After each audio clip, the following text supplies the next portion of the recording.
Let's fix a house plant.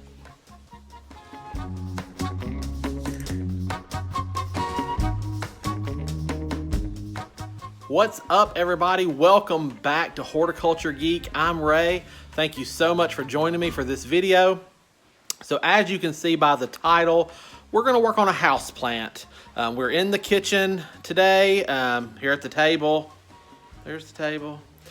And I have a house plant that is in need of some help. I've been neglecting it.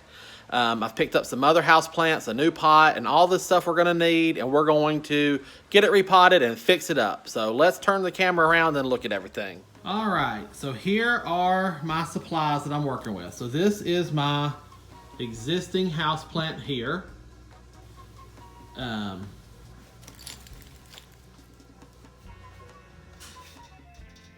And as you can tell, it is looking pretty rough. This is a plant we received when my grandmother passed away several years ago, and it is still in the original pot. I'm terrible with houseplants. So this thing is at least 3 years old at this point, and I don't know how long it was in this pot before it came to me. So yeah, it's time for this plant to get out. It is suffering at this point. It's just not doing well. So I bought this bowl here to put it in. So look at that. Isn't that pretty? It's like a leaf pattern, so it's like a giant head of lettuce. So I thought it was really pretty. And I picked this up at Ollie's, the discount store, and it was $7.98 or $7.99. It was $8. So this huge pot was $8. I have an old sanding sponge, some painter's tape. I have a couple of decorative rocks. One of them that says, "In the beginning, God created the heavens and the earth," because I like it. I have some indoor potting soil mix. This is specifically blended for houseplants. I picked up a peace lily to go into the container with this. And I picked up a Warnecki plant. Look at that. How pretty is that? So I thought, yeah, see, that's going to look really good together. So I bought that. I have a bowl of water. And I have sheet moss that will go onto the planter when it's done. So before we go any further, I want to clarify, I am no houseplant expert. As you can see from this guy here, I neglect houseplants terribly. But I like this plant. It's sentimental because it came from my grandma's funeral, like I said. So I want to save it. I want to do it justice. And I picked up these other few things just to kind of fill the pot and make it at least a pretty houseplant arrangement. But I'm no expert. If you are looking for somebody to give you like in-depth houseplant advice, I would recommend Plant Arena on YouTube. She's got it all. And there's several others, but you can find them. But Plant Arena is like, she's the houseplant queen. She knows her stuff. But for right now, we're just going to have some fun fixing this sad little thing. So let me turn the camera around again. I'm going to get set up and then just kind of walk through what I'm going to do. All right, here we go. All right, the first thing I need to do is I'm going to take my sheet moss and open it up, and I'm going to get it into the bowl of water. That's why the bowl of water is sitting here. So we're going to take our sheet moss and we're going to let it soak, and that's going to allow the sheet moss to become more pliable. So at the end, we're ready to top dress around the plants. It'll be able to work around the plants. So let me get that done. All right, the next thing we're gonna do is, you're probably wondering why I have a sanding sponge and tape. It's because this bowl has a drainage hole, which I want the drainage hole to be in there. I will ultimately put this planter into a saucer to catch any water, but I don't want a hole for the houseplant soil to fall through. So what I'm going to do This is an old sanding sponge. It served its life. It's ready for the trash, but it's still a sponge type material. So water will be able to flow through it slowly. So it will still allow drainage. So I'm just gonna take that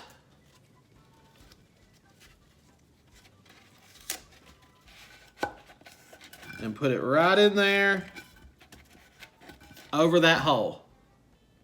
So now the hole's plugged up with something that would otherwise have got thrown away. This is not going to hurt the houseplants in any way, shape, or form. It's just going to allow that hole to not be in direct contact with the dirt, so the dirt doesn't fall through, it doesn't create a big mess, but water can still seep out if you happen to overwater a houseplant. And you can do this with anything. These old kitchen sponge, coffee filters, I mean anything you've got that is going to allow water to permeate through, but still plug the hole to where the dirt can't fall out is perfect. So there's that. So next step is I've got to get a layer of dirt in the pot, and then we can place the houseplants in. So let me turn the camera off. I'm gonna just get the dirt in here, and then I'll be right back.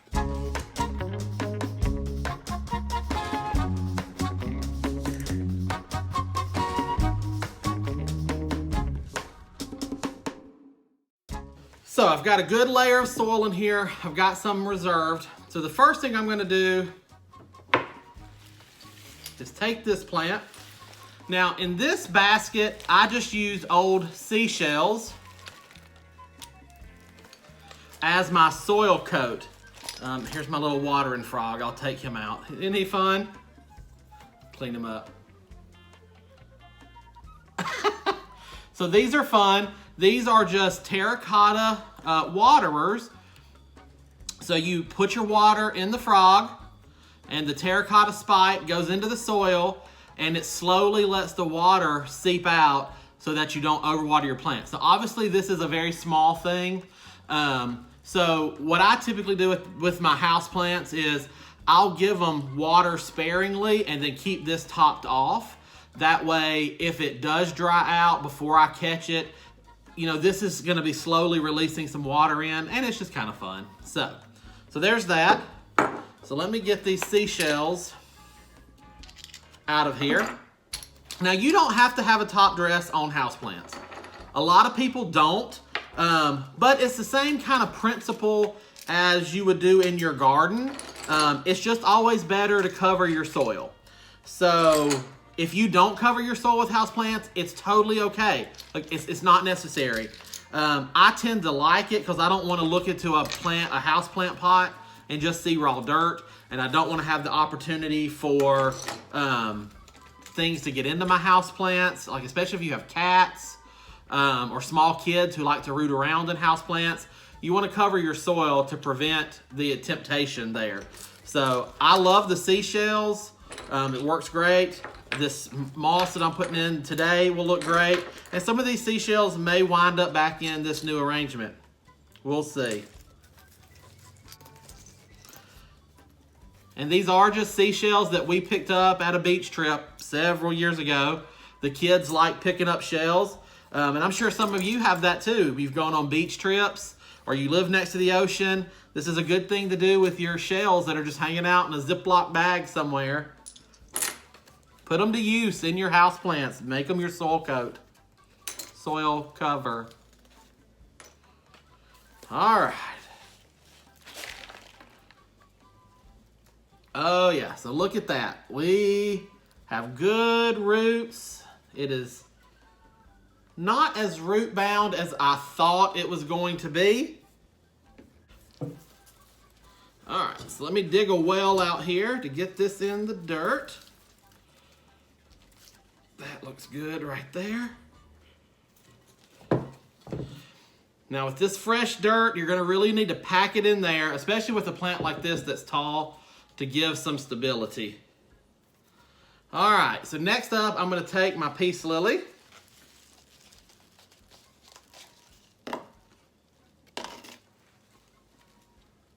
Good roots on that. Now these roots are spiraling a little bit. Peace lily roots, they're voracious. They're gonna go everywhere, but I will give these a little tease just to encourage them to branch out and not keep spiraling. It really shouldn't matter too much, but there we go. Oh yeah, that's looking good. I need more dirt.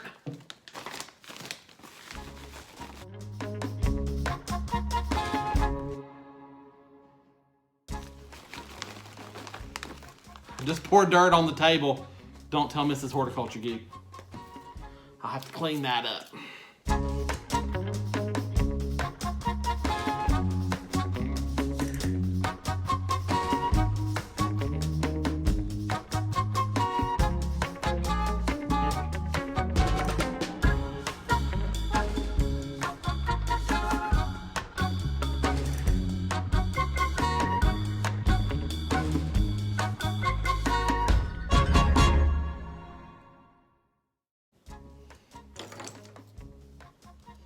All right.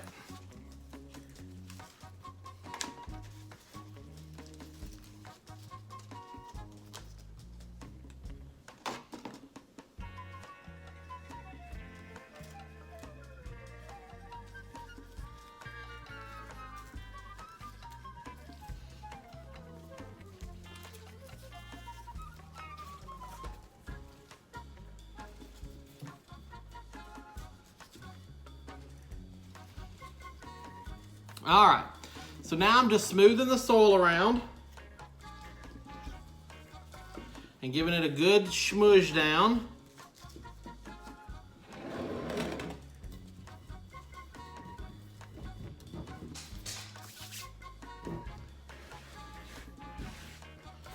All right, let's clean up all this dirt. Put that right back in there. No harm, no foul. It's just a kitchen table.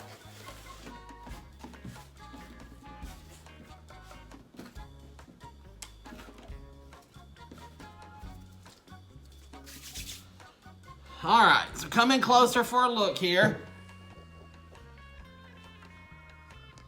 So you can see I've got the plants planted.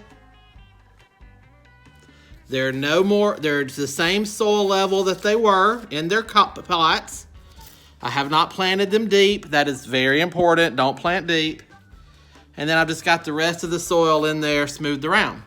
So now it's time for moss.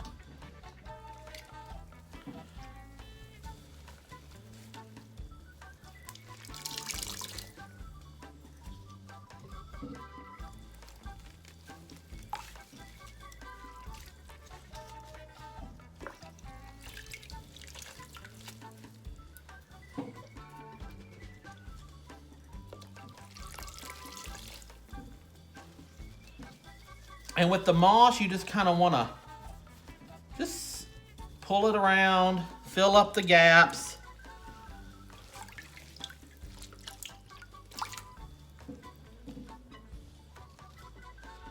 There's no particular science to this. You're just looking to cover your soil.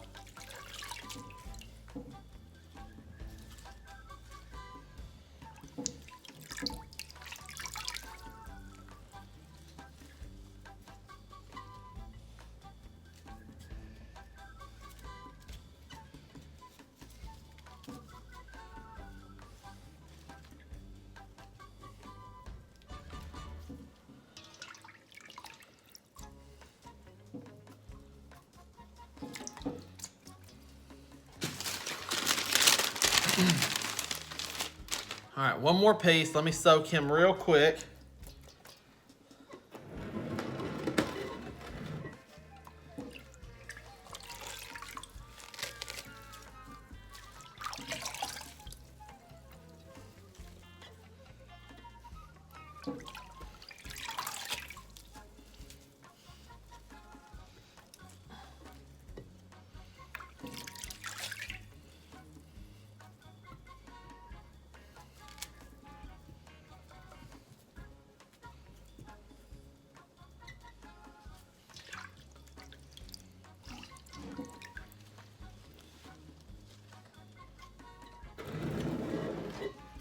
All right, let me get this bowl out of here and clean up. All right, So I've got the pot cleaned up. I wiped the rim off. I've cleaned my table up. And so this is where I'm left right now. So I know it's kind of hard to see because of this tall one. You can't really see the canopy of that. But so for now, I'm just going to throw in the pretties. So I've kind of got to where I can nestle stuff down. And again, this stuff is totally optional. I like it, so I try to put it in. Put that little frog there poking out. Maybe nest that in. And I think I will throw in a couple of the shells around just for fun.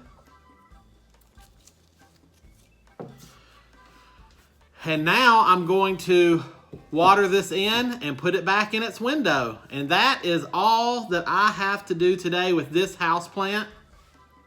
So if you've enjoyed this video, maybe you learned something new, I wish you'd give me a thumbs up and let me know. Maybe pop a comment down below.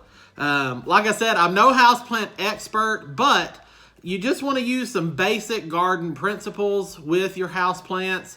Have fun with them. I know people who do arrangements like this and they'll do fairy gardens in them or gnome gardens. So if you're into that kind of stuff, you can definitely get a good low bowl like this with plenty of room. You could totally tuck in fairy houses and stuff and make that work for you. I keep it simple. I'm really not into fairy gardens and stuff. My daughter likes them. You know, we have one out in the main garden that she does, if you follow my channel. But I think this works. It's good. And so now this houseplant here that I've had for a while is going to have room to put out some fresh roots, get some growth. It's got fresh soil to draw nutrients from. The houseplant soil that I used is a good draining soil. It's got plenty of perlite in it so that the water will drain, because with a houseplant, the #1 killer of a houseplant is too much water. You will drown a houseplant and create root rot very quickly with a houseplant. So it's good to have a well-drained soil. So if you don't buy a potting soil that is marketed for houseplants, it's totally okay. Add some perlite to it or something else that will help that drain. Or just be very mindful when you water. Don't drown your plants. So those are my quick houseplant tips. I think that this turned out pretty good. My big plant still has some flushing out to do, but that's okay. I'll back up and get a better picture of it here in a minute. But like I said, I hope you've enjoyed this. Just a quick video about houseplants. Come back and see me for something else. You never know what we're going to get up to here at Horticulture Geek or where we're going to go. So you might as well subscribe to the channel if you haven't done that already and follow along on the journey, because who knows where we're going to wind up. All right, guys, until next time, from my garden to yours, I wish you all the best and happy gardening.